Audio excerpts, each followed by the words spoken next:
history of our farm is goes back quite a while. My grandma and grandpa bought the place in 1960, so that'd be Ronnie Glass and Irish Glass. So it's been in the family for a long time, and my dad built a house here as well, and his brother has a house here. So it's been in the family a long time, and I don't know how many thoroughbreds been through the old barn, thousands and thousands of them. So back when my grandma Iris was alive, she was always in the barn and harnessing horses and riding them, and so yeah, there's been a lot of family members, on this farm and training horses. So it's been great.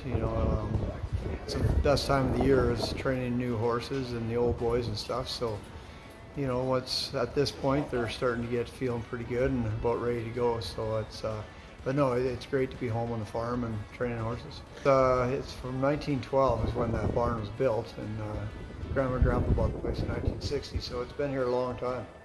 This time of the year, when we start training horses, I usually have the new horses all together in one area, and then in another pasture would be all the outriding horses and some of the other new ones.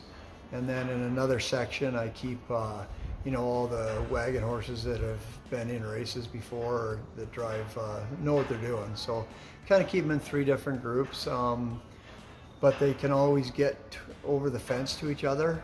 So they overall they all get to know each other eventually, and so it's kind of a slow procedure. If you get a brand new horse, I usually put them in with one other horse, get them acquainted, and then introduce them to the whole farm eventually.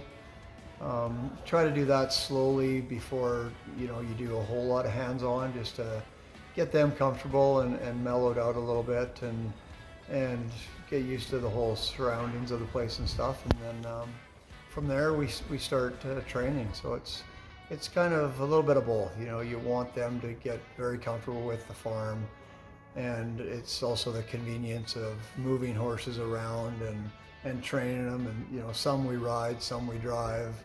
So we don't want to spend 8 hours doing this every day, and the horses don't want to be doing that either. So we try to keep everything kind of smooth and in a certain time frame to try to get everything done, so you're not messing around all day long. That outfit, the wheel team, so the back two horses, Gun and Bear, they're actually my two good right-hand leaders. But at home on the farm here, they're kind of lazy when we're training, when we have them on the lead.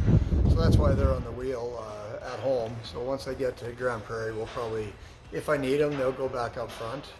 The lead team on that outfit were two new horses, Cool and Election. So they're just learning the lead. They've been on the wheel before, so it's kind of new positions for them. So it's just kind of trial and error. If a horse shows they're aggressive enough, we'll try them up front, and if I think we can steer them properly, we'll put them up there, and just keep shuffling them around every day until we find a position that they're comfortable in, and then I try to leave them alone for the most part. But when you got 31 head of horses and there's 5 outfits or so and a bunch of outriding horses, you don't want to be shuffling everything every day. You kind of try to find a position that they're comfortable in, and then they can have a chance to get used to. So try not to move things too much, but every day that we hook or ride, something will change, whether it's a bridle or a position, or you just keep trying new things until you're happy with how they're going. One of my better outfits, I'm hoping, there's a first-year horse up on the right-hand lead that is driving really good. Nothing seems to bother him. He just goes wherever you point him. He's got a little bit too much power behind him. The two big horses behind him are really powerful, so I might have to put a wheel team behind him that's not trying to run him over, to give him a little more of a fair chance. Honestly, all the new horses I'm quite happy with at this point. So far, for what I'm asking of them at home, they're driving excellent. So now the next stage is going to be taking them to town, to High River, and showing them that racetrack and letting them run. So that's a whole new step. So we'll see how they handle that, and then we'll head to Grand Prairie for the first race meet, and then they got to deal with all the people and the crowds and other wagons and stuff. So You really never know until after the first race meet or even a couple race meets exactly what you have.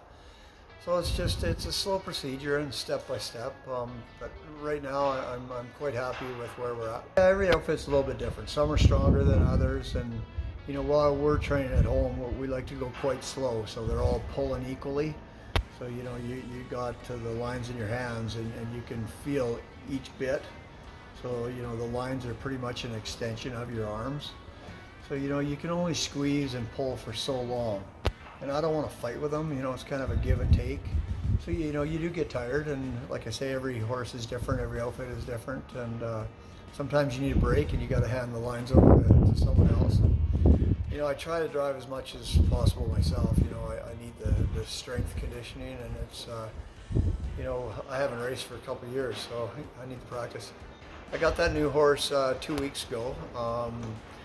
So I just put him in the equisizer for about a week and let him get used to this place, and then we start hooking him on that two-wheeled cart with another big workhorse. It just saves a lot of time hooking a new horse with a workhorse, because the workhorse behaves and knows what he's doing. And so far that horse is driving really good. He's not scared of nothing. He's a big, strong, young horse. He's bred really well, so I'm just going to take my time with him. And for a new horse, he's fitting in really quick. He's not nervous at all. So I don't know. I might hook him on a 4-up here in the next few days and see how he goes. He's not going to be ready for the first show, but he might fit in somewhere this season. Or he is only 4, and I think he's going to be a really nice horse. So I might save him for next year. So kind of just see how all the rest go and see how much I can push him.